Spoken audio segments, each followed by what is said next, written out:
Bonjour, dans cette nouvelle émission d'HEI TV, je vais vous présenter Jacques et Nolwenn qui vont vous parler de leur séjour à l'étranger et leurs expériences. Je m'appelle Nolwenn, donc je viens de finir ma 5e année à HEI en entrepreneuriat. L'été dernier, je suis partie en stage de professionnalisation à Dubaï pendant 3 mois et demi. Donc j'ai eu l'opportunité d'intégrer une start-up française qui était basée, qui avait des bureaux à Dubaï. Donc là-bas, j'étais chef de projet et business analyst. Donc on a travaillé avec des grands comptes comme L'Oréal et LVMH. Donc j'ai vraiment eu des responsabilités très importantes que j'aurais pas eu en France. Donc ce qu'on faisait pour eux, c'était des applications mobiles métiers. Donc j'ai eu l'opportunité de travailler avec des gens du monde entier parce qu'il faut savoir que Dubaï, c'est vraiment une destination internationale et aussi des Français. Bonjour à tous, je m'appelle Jacques Thirier. J'ai effectué mon cursus à HEI dans la spécialité BTP. Donc après, j'ai choisi de partir en Pologne pendant 5 mois de octobre à février. Et donc j'ai effectué mon Erasmus HEI qui validait ma mobilité à l'étranger.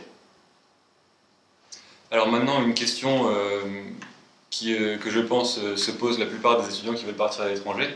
Est-il difficile de trouver un logement sur place quand on est en France? Je te laisse commencer. Oui et non.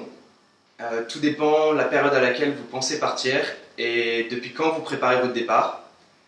Avec Guillaume Cotequier, qui est également en spécialité BTP à HEI et qui est parti avec moi, nous nous sommes pris assez tard à ce sujet et du coup nous avons eu beaucoup de mal à trouver un logement. Et c'est par contact que finalement nous avons trouvé un logement, mais ce n'était pas facile parce qu'il fallait parler polonais pour régler beaucoup de contrats, que ce soit gaz, électricité ou même le contrat de location. Il est écrit en anglais et en polonais, mais c'est assez compliqué. Et du coup, je préconise vraiment de prendre un appartement qui est tout équipé et où il faut juste payer. Et limite prendre un logement dans un campus de l'université si c'est possible? Non, parce que le campus est placé, en fait, ils vendent le campus assez bien, sauf que le campus est assez cher pour ce que c'est. Et il est placé à une demi-heure de transport en commun de la ville. Et donc du coup, pour aller à l'université et pour aller dans le centre de la ville, qui est très intéressant, c'est vraiment compliqué. Donc il vaut mieux trouver par comme à Lille, enfin, si on veut vraiment aller chercher directement l'appartement avec les locataires sans passer par les agences. Bon, pour ma part, j'ai eu de la chance parce que en fait, il faut savoir qu'à Dubaï, les loyers sont très très chers en général. Une mini-chambre dans une colocation, c'est à peu près 1000 €. Donc, étant payé 500 €, c'était un peu compliqué pour moi de trouver un logement là-bas. Donc, j'ai eu de la chance. Par contact, j'ai été hébergée gratuitement dans une famille d'expatriés français qui, contre gardiennage de leurs perroquets et de leurs chats, me prêtaient une chambre et une cuisine gentiment. Mais en tout cas, je sais qu'à Dubaï, c'est très compliqué de trouver un logement quand on n'est pas sur place. Moi, je sais qu'à l'époque, on m'avait vraiment conseillé par exemple, de trouver un hôtel ou un Airbnb pendant 1 ou 2 semaines et trouver quelque chose sur place parce qu'il y a tellement de concurrence qu'il faut être là. Donc je pense que c'est bien aussi, il y a souvent dans chaque ville et chaque pays, il y a des groupes Facebook, un peu comme Entraide HEI, mais Entraide, par exemple, il y a Entraide Dubaï, des choses comme ça, qui permettaient vraiment de mieux connaître la ville avant d'arriver. Je ne sais pas si tu avais la même chose. On avait français et francophone de Cracovie, on avait ensuite Erasmus Cracovie et Erasmus Polonais Cracovie ou Erasmus Logement Cracovie, donc on avait beaucoup de groupes et il y avait beaucoup de possibilités de logement. Mais toujours la deadline, il faut s'y prendre à l'avance et il y a 200 000 étudiants à Cracovie, du coup c'est vachement pris. Alors maintenant vient la question des visas. Est-il difficile d'obtenir un visa pour soi ou pour sa voiture? Donc au niveau des visas, ce qu'il faut savoir à Dubaï, c'est que c'est très compliqué d'avoir un visa de travail. Du coup, il y a beaucoup d'entreprises pour leurs stagiaires qui demandent à leurs stagiaires de faire des visas de touristes. Donc quand vous êtes français ou européen, c'est très facile. Cependant, pour ma part, je me suis pointée à l'aéroport le premier jour, toute contente avec ma valise pour partir. Et le gentil monsieur à l'aéroport regarde mon billet de retour et me dit: Mademoiselle, vous n'allez pas pouvoir partir parce que votre billet de retour est dans trop longtemps. Et pourtant à Dubaï, quand on passe la frontière et on revient, en fait il y a une petite douille, on peut reprolonger 3 mois, etc. Donc Moi, j'ai pas pu partir à cause de ça. Du coup, ma compagnie aérienne a changé mon billet et du coup, a marqué 3 mois plus tard sur le billet. Donc, moi, j'ai pas capté, j'ai payé les amendes, etc. Et en repartant donc, du territoire des Émirats, donc j'arrive à la douane devant le monsieur qui prend un peu peur avec sa grande tenue blanche, etc. Et là, il me regarde, il me fait, il me fait des gros yeux en quelque sorte. Et il m'explique qu'en fait, j'aurais dû quitter le territoire il y a 3 jours. Donc là, il vient me chercher, donc le monsieur de la douane, donc ils sont pas très marrants là-bas à Dubaï, on évite de faire le malin. Donc j'arrive dans le petit bureau, de la douane, etc. Donc on m'a expliqué qu'en fait, c'était 90 jours et pas 3 mois, donc nous on avait calculé un peu rapidement. Donc je me suis retrouvée à devoir retirer quasiment 300 € en cash dans l'aéroport, du coup avec les frais, etc. Pour payer une prune et passer. Du coup j'ai failli louper mon avion, enfin l'enfer. Du coup oui, les visas, je m'en souviens. Faut faire attention, ouais. Bon, au niveau de la Pologne, c'est dans l'Union Européenne, donc du coup aucun problème. Nous avons fait un road trip en voiture de Lille, en passant par Amsterdam, Berlin, un parc national en Pologne, ensuite Varsovie et ensuite Cracovie. Donc aucun problème au niveau des frontières. Par contre, si vous êtes en voiture, c'est un énorme bordel. Il faut une carte de stationnement privilégiée à Cracovie, ce qui veut dire qu'il faut faire des papiers, mais en polonais, pour obtenir une carte de stationnement comme quoi tu es résident à Cracovie. Et ça prend environ 1 mois. Donc payer des parcs-mètres pendant 1 mois, c'est vraiment génial. À part ça, il faut le faire assez vite, il faut s'en rendre compte, il faut s'informer, mais il n'y a pas de moyen de tricher parce que les prunes, à ce qui paraît, on les reçoit. On attend toujours 2-3, mais ça va arriver. Alors, pour ce qui est de la barrière de la langue, du choc culturel, est-ce que vous avez ressenti ça dans votre expérience? Pour ma part, oui. Parce qu'en arrivant, en fait, il y a vraiment un choc en arrivant en Pologne. En passant à Amsterdam, aucun problème. En passant à Berlin, aucun problème. Mais en arrivant en Pologne, on se rend compte que les gens, la langue anglaise, ils connaissent, mais à partir de 25 ans. Donc les plus anciens, tous ceux qui travaillent, que ce soit dans les magasins de nourriture ou de vêtements ou n'importe lequel magasin, l'anglais, ils connaissent pas trop. Donc du coup, c'est assez bizarre et on fait le langage des signes. Pas une majeure partie. Mais après, sinon, vu que Cracovie est une ville vachement étudiante, il n'y a aucun problème au niveau de l'anglais. On peut se faire comprendre dans les bars, dans les restaurants, il n'y a aucun souci. Ok. Bon, pour ma part, donc Dubaï, évidemment, il y a un petit choc culturel parce que tout le monde a cette préjugé de Dubaï qui est la ville lumière, la ville surfaite, la ville fake. Et en fait, c'est vrai qu'au premier abord, on peut avoir cette impression, mais quand on creuse vraiment, quand on habite là-bas, en fait, on se rend compte que c'est une ville qui est vraiment extraordinaire. Donc oui, il y a un choc culturel au début parce qu'il y a quand même des règles de vie. On ne peut pas boire dans la rue. Pendant le ramadan, c'est très strict. On n'a pas le droit de manger, on n'a pas le droit de boire de l'eau, même dans un centre commercial. Alors qu'en été, il faut savoir qu'il fait à peu près 45-50 degrés avec 90% d'humidité, donc c'est pas toujours facile. Mais pour autant, c'est quand même, malgré les règles de la vie musulmane, on s'y fait très vite et c'est quand même très très international, donc on oublie vite les règles. Alors Jacques, toi qui es parti étudier en Pologne, y a-t-il une différence entre le système scolaire français et le système scolaire polonais? Un peu, mais pas tant que ça, parce qu'au final, c'est une grande université, c'était l'une des meilleures de Cracovie. Donc au final, le lien entre HEI et Polytechnika Krakowska, c'est plutôt bien fait. Donc on est arrivé, on a eu des badges à avoir, la carte étudiante de là-bas. Et après, on nous a donné un planning de cours, mais comme partout, l'arrivée des Erasmus, les profs ne se présentent pas au premier cours. Donc on arrive, on ne connaît pas les bâtiments, on ne connaît rien. Et pendant une semaine, on a eu un cours sur 2. Mais ensuite, quand on a eu notre vrai planning, en fait, on s'est basé là-dessus et on venait au cours ou pas. Cela dépend de certains profs, comme partout. Mais au final, le plus dur, c'est que les Polonais peuvent commencer vraiment tôt le matin. Nous, notre premier cours, ce qui nous a choqué avec Guillaume Koteki, c'était qu'on a commencé à 7h15. Et donc, c'est assez violent. Bon, au final, il n'était pas obligatoire, donc du coup, au final, ça va. Mais sur la base, les Polonais commencent vraiment tôt et finissent aussi assez tard, parce que l'école est assez réputée. Mais au niveau de l'Erasmus, vraiment, on a été assez chanceux. Avec le nombre de crédits, avec le nombre de cours, on a pu négocier un bon planning. mais on ne rencontrait pas de Polonais pendant le cours, ou très rarement. Ils étaient dans différentes classes, on avait vraiment une classe Erasmus à nous. Et c'était un peu le problème, c'était un peu dommage, mais c'était quand même intéressant parce que du coup on restait vraiment entre Erasmus une trentaine, et on pouvait apprendre à se connaître et c'était du coup vraiment intéressant. Et donc pour toi, Nolwenn, les conditions de travail à Dubaï sont-elles différentes de celles en France ou sont-elles les mêmes sensiblement? Bon, sensiblement, je pense que c'est un peu partout pareil. Après, j'étais en start-up, du coup, faire du 9h-23h, ça arrivait souvent.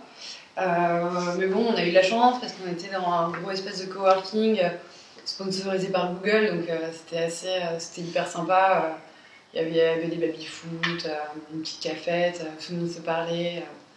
Non, les conditions de travail sont très agréables et en plus, au niveau de la langue, donc évidemment tout le monde parle anglais, mais c'est un anglais qui est très international.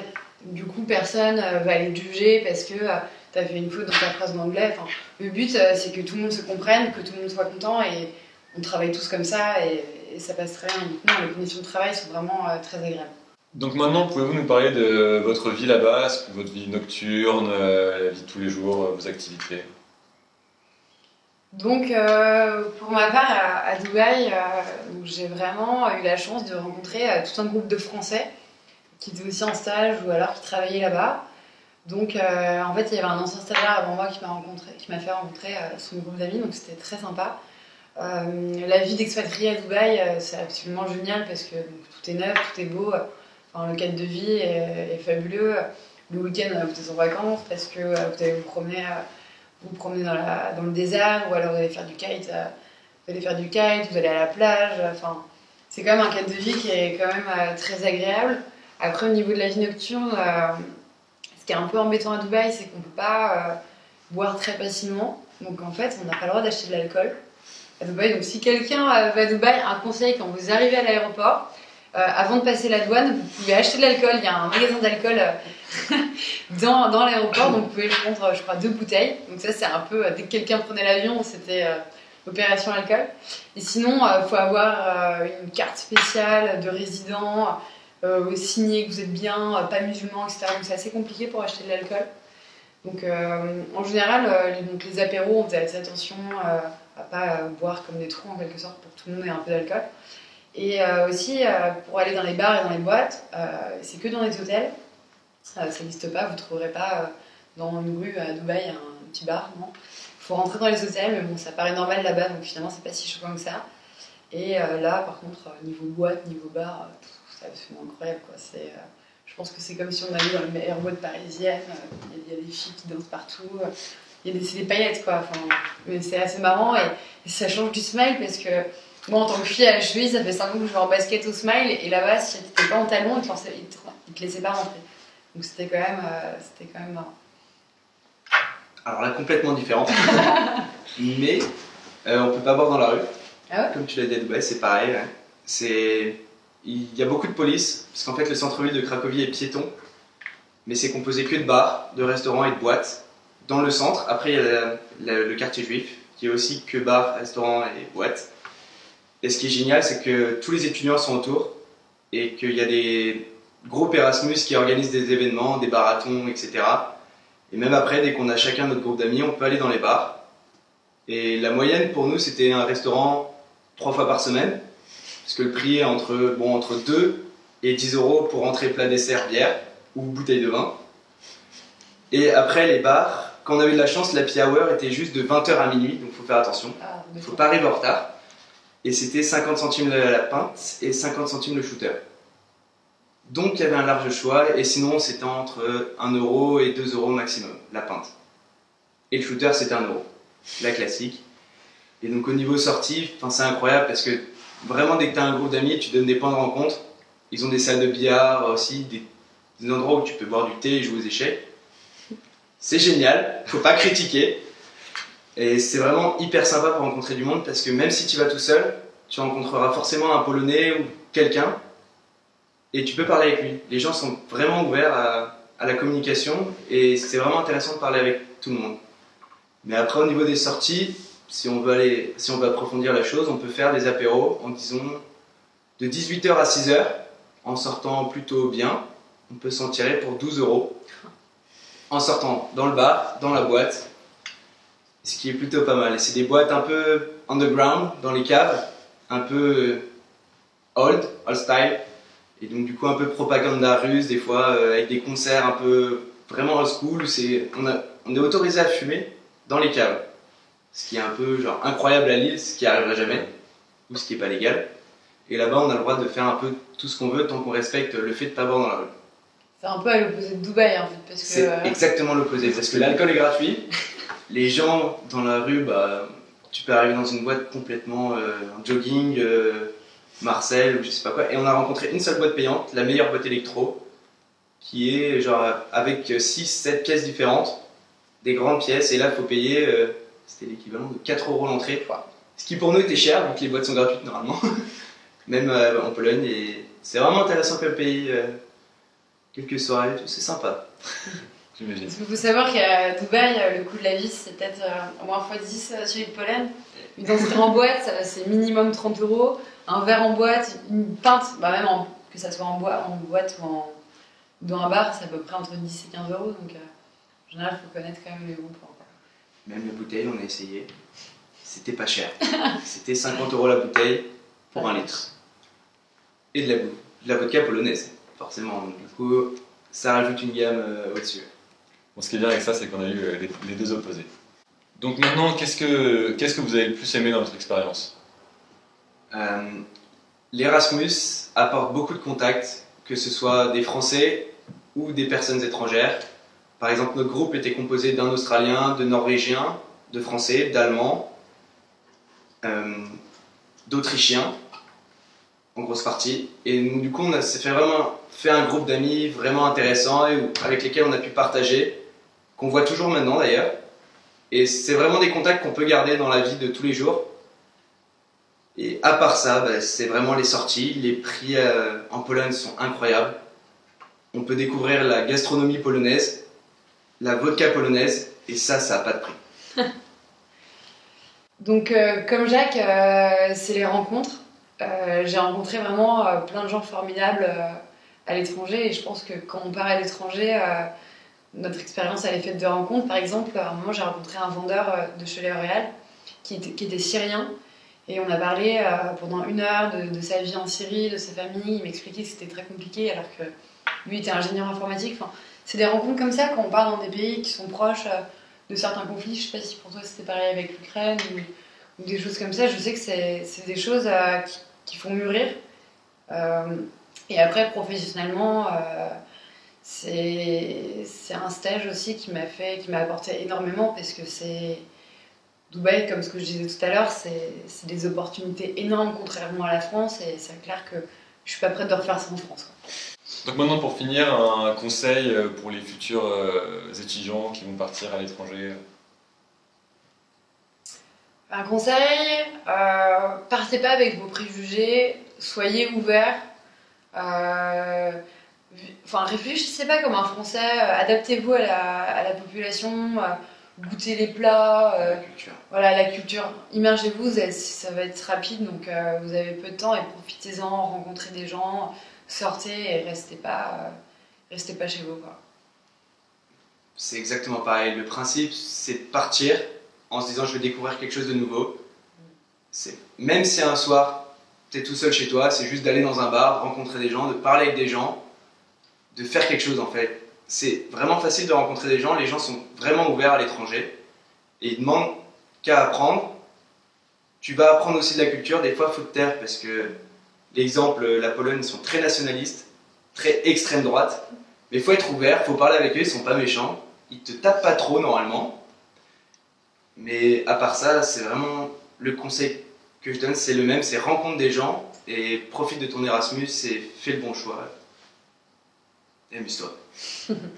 Voilà, donc maintenant vous avez toutes les cartes en main pour partir à l'étranger. À vous de faire le pas en avant et de partir. Au revoir et à bientôt.